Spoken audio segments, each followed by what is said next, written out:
ओम शांति। आपका दिन शुभ हो। आप जो भी कर्म करें उसमें 100% आपको सफलता मिले, मेरी यही शुभ भावना और शुभकामना है। आज इस वीडियो में हम चर्चा करेंगे, कहीं आपका प्रारब्ध पीछा तो नहीं कर रहा है। अब आप समझ लो कि ये होता क्या है। देखिए, हमारे जीवन में जो ये हाथ की लकीरें हैं वो कभी चेंज नहीं होगा, जैसा है वैसा ही रहेगा जीवन पर्यंत। आप भले ही इस जीवन में बहुत सारे कर्म करो पर ये लकीरें चेंज नहीं होगी। इसको हम लोग किस्मत की लकीरें भी कहते हैं, जो शरीर रचते समय बनता है। तो जो हमारा प्रारब्ध भी है वो शरीर रचते समय ही बनता है, और जो संचित है हमने अपने जीवन में सोच समझ कर, बिना सोचे, योजनाबद्ध, बिना योजनाबद्ध बहुत सारे कर्म किए, और वो सारा कर्म जाके इकट्ठा हो जाता है, और वही है संचित, मतलब इकट्ठा हुआ कर्म जो हमने बहुत जन्मों से करते आए हैं। वो बहुत नाजुक होते हैं। वो आपके भगवत प्राप्ति से, आपके पूजा पाठ से, आपके नाम जप से वो खत्म हो जाते हैं, हो सकते हैं। अगर कोई चाहे कि मेरे सारे जो संचित कर्म है वो नष्ट हो जाए, तो आज से नाम जाप, पूजा पाठ सब करो। और एक प्रारब्ध कर्म होता है जो नष्ट नहीं होता है, जो आप आज हो। जैसे कोई इंसान व्यापारी है, कोई संगीतकार है, कोई डॉक्टर है, कोई वकील है, तो ये अपने प्रारब्ध कर्मों की वजह से बना है। अगर कोई पिछले जन्म में फौज में था, तो इस जन्म में उसकी रुचि, अगर वो उसको मिल जाए दिशा फौज में जाने की, तो वो एक घोड़े की तरह उस दिशा में दौड़ जाएगा। अगर कोई पिछले जन्म में संगीतकार है और उसको वो मौका मिल जाए, तो वो क्या होता है, टांगे में जो घोड़े होते हैं ना, जिसको आंखों पे बंधा हुआ होता है और वो एक ही दिशा में चलता है सीधा सीधा, उसको, वो इंसान को भी अगर वो अपॉर्चुनिटी मिल जाएगी प्रारब्ध के हिसाब से, तो वो उस दिशा में दौड़ जाएगा। तो प्रारब्ध जो है हमारा जो इस जीवन में जो हमें घर परिवार, माता पिता, रिश्तेदार जो भी मिलता है, उसी कर्मों की वजह से बनता है।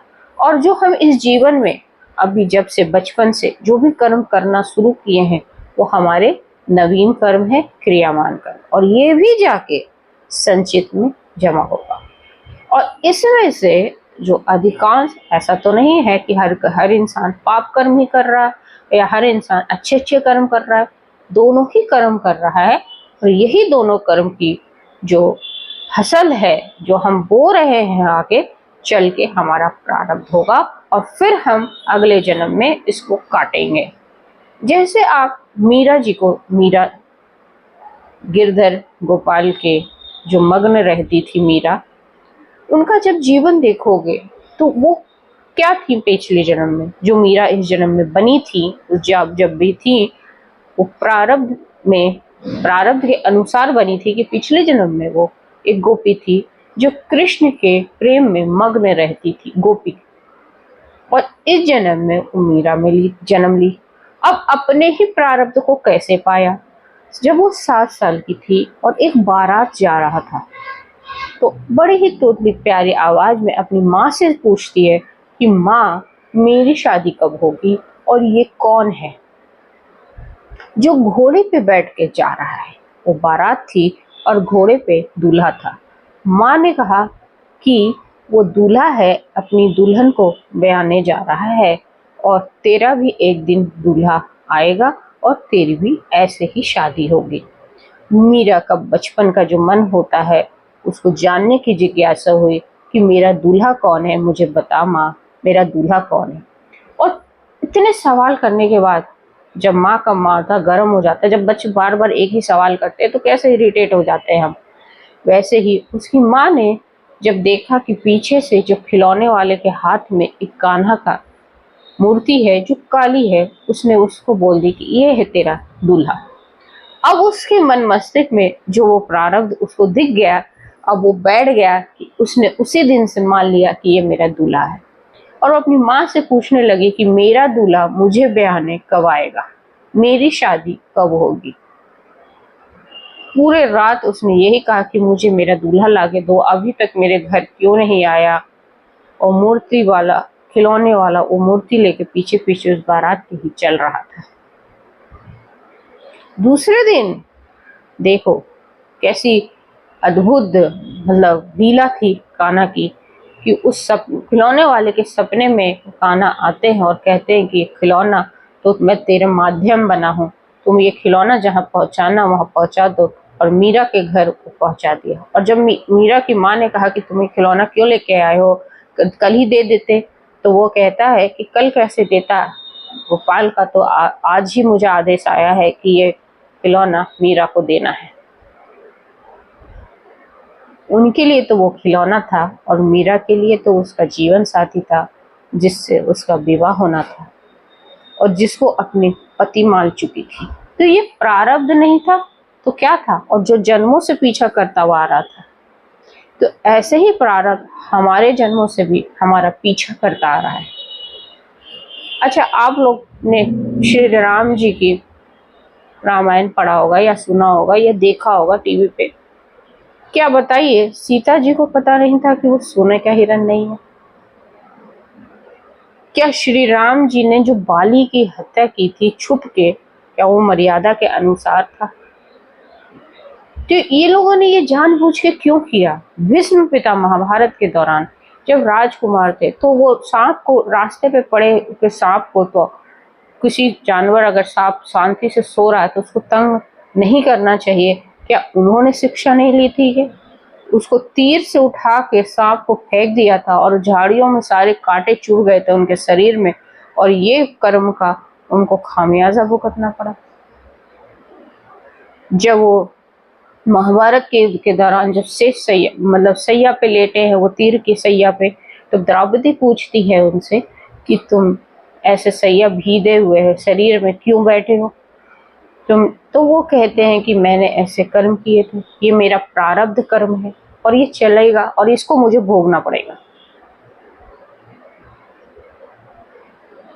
इतने बड़े महान आत्मा को भी अपना प्रारब्ध भोगना पड़ रहा है जो पीछा करता आया है। श्री राम, जब सीता मैया छोटी थी तो दो तोते पिंजड़े में डाले थे। तोता कह रहा है कि मुझे निकाल दो, मुझे यहाँ कष्ट में हो रहा है। तो सीता मैया कहती है कि नहीं नहीं, और उस तोते सोने के पिंजरे में ही मृत्यु हो जाती। और तो सीता मैया को इसका क्या फल भुगतना पड़ा? उनको भी उसी पिंजरे की तरह रहना पड़ा अशोक वाटिका में। श्री राम जी का प्रारब्ध क्या था? श्री राम जी का प्रारब्ध ये था कि उनको राक्षसों का विनाश करना था, उनको पाप को नष्ट करना था, उसको इस धरती के पाप को कम करना था, और इसी प्रारब्ध के हिसाब से उनका जन्म हुआ था। लेकिन उनकी कुंडली तो वशिष्ठ ऋषि ने क्या बनाया कि उनकी तो सुबह राज तिलक होने वाली थी, कुंडली के हिसाब से उनका राज्य अभिषेक होने वाला था। तो क्या कई माता की वजह से वो वनवास गए थे? वो अपने प्रारब्ध कर्म की वजह से वनवास गए थे। उनका जो जीवन का उद्देश्य था उसकी वजह से वनवास गए थे। और सिर्फ 1.5 सालों में उन्होंने कितने राक्षसों का वध किया, रावण जैसे राक्षस का भी वध किया, और एक दुनिया में एक मिसाल कायम की कि अच्छाई की हमेशा विजय होती है, जो आज भी हम रावण के पुतलों को जलाते हैं। तो ये प्रारब्ध कर्म ही तो है जो वर्षों वर्षों से पीछा करती आई है। और वो जो श्री राम जी ने बाली को छुप के मारा था, उनका खामियाजा उन्हें जो कृष्ण युग में जब श्री राम का दूसरा मतलब रूप जब जन्म लेता है, पृथ्वी पे आता है श्री कृष्ण के रूप में, तब तो उनको बहेलियों के हाथों उनका कर्ज चुकाना पड़ता है। तो ये प्रारब्ध कर्म हर किसी को चुकाना पड़ता है और भोगना पड़ता है। अगर इंसान को अपने प्रारब्ध के हिसाब से परिणाम मिलता है तो उस क्षेत्र में वो उन्नति करता है, उसको उस क्षेत्र में ना सफलता मिलेगी। अगर कोई इंसान को अपने प्रारब्ध कर्म के हिसाब से अगर कोई जॉब मिल जाती है, वो बरसों बरसों से व्यापारी रहा और इस जन्म में भी वो व्यापार करता है, तो पता है क्या होता है, उसमें वो उन्नति करता है, उसमें वो सफलता प्राप्त होती है। प्रारब्ध के हिसाब से, जो रुचि के हिसाब से जो उसने कर्म किए हैं। प्रारब्ध एक लंबा चलता है। मान लो हमने कर्ज लिया, ठीक है, और हम झूठ बोल रहे हैं, हमने बहुत, अभी मेरे पास बहुत पैसा आ गया और मैं उस कर्ज को नहीं चुकाना चाहती हूँ, ठीक है, और मैं बोल देती हूँ कि मेरे पास वो है नहीं, पैसा नहीं है, तो आप ये बहुत बड़ी गलती कर रहे हो। ये आपका पीछा करेगा, जन्म जन्म तक पीछा करेगा, जब तक आप अपना वो पैसा चुका नहीं देते। इसलिए मैं बार बार कहती हूँ कि अपने कर्मों की क्वालिटी पे ध्यान दो। जैसा बीज बोएंगे, जैसी फसल होगी, वैसा ही तो काटेंगे। तो ये प्रारब्ध कर्म हमने पहले जन्मों जन्मों से बो रखा है, बीज को, फसल को, और वैसा ही अब हो गया है, तो हमें उसको काटना पड़ता है। और हम इस जीवन में दुखी रहते हैं कि हमारे जीवन में ऐसा दुख क्यों आया है, क्यों हमें इस दुख से गुजरना पड़ रहा है। और ऐसा भी नहीं है कि सिर्फ प्रारब्ध आपके लिए बुरा ही करता है। आप क्या पिछले जन्म में सिर्फ बुरा करके आए हो? आपने अच्छे अच्छे कर्म भी तो किए हैं, और उसी अच्छे कर्म से आप एक पद प्रतिष्ठा मिलती है, आपको एक अच्छा सा घर की प्राप्ति होती है, जहाँ आपको बहुत सारी सुख सुविधाएं मिलती है, बहुत रिश्तेदारों का प्यार मिलता है। ये सब प्रारब्ध का तो हिसाब किताब है। हम सिर्फ इसको आजकल शादी से जोड़ देते हैं, लेकिन ये तो पूरे जीवन को जोड़ रहा है, क्योंकि और यही हमारी बुद्धि को भी उलट पुलट करता है कि जहाँ जिस दिशा में हमें जाना होगा, जिस दिशा में जाके हमें प्राप्ति होगी, हमें उसी दिशा में लेके जाएगा। जिससे हमारा मिलन होना होगा, हमें उसी से मिलवाएगा। जिससे हमारी जीवन साथी जिसको बनना होगा, हमें उसी से बनवाएगा। कितने भी दोस्ती कर लो, कितनी भी चॉइस रख लो, कुछ होना नहीं है उसका। वो सब तो हम कर्जा चुका रहे हैं। जो लोग आ रहे हैं, ऋण दे रहे हैं, चुका दिया अपना, ले लिया उनसे कुछ, फिर बाय बाय टाटा। और जिसके साथ प्रारब्ध है, उसके साथ तो जीवन की नैया चल रही है। अब उसमें ऊपर उछो या नीचे डूबो, या ऊपर उठो या फिर नीचे डूबो। वो जो तुम लिख कर आए हो अपने जीवन में, उसको तो कोई बदल ही नहीं सकता। बस तीव्रता को कम किया जा सकता है, परिस्थिति को कंट्रोल में किया जा सकता है। हमारी स्थिति उस परिस्थिति से बिगड़े ना, इसीलिए नाम जाप, अध्यात्म और भक्ति सब चलता आ रहा है और सब जुड़ा हुआ है इससे। लेकिन अपनी जो मेहनत है, जो हम, इसीलिए मैं बार बार कहती हूँ कि अपने इस कर्मों को सुधार लो, क्योंकि यही आगे जाके आपका प्रारब्ध बन के वापस आएगा।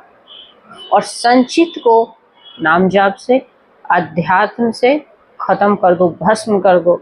अब उसमें से कुछ प्रारब्ध मेरा बने ही नहीं। अब शरीर रचते समय उसमें से कुछ अशुभ कर्म लिए ही ना जाए, और इस जन्म में हम कुछ नवीन कर्म ऐसा गंदा करेंगे ही नहीं कि बार बार वही कर्म हमारा पीछा करे। सब चुका दो, और ये आप भी जान सकते हो कि कौन सा आपका प्रारब्ध है।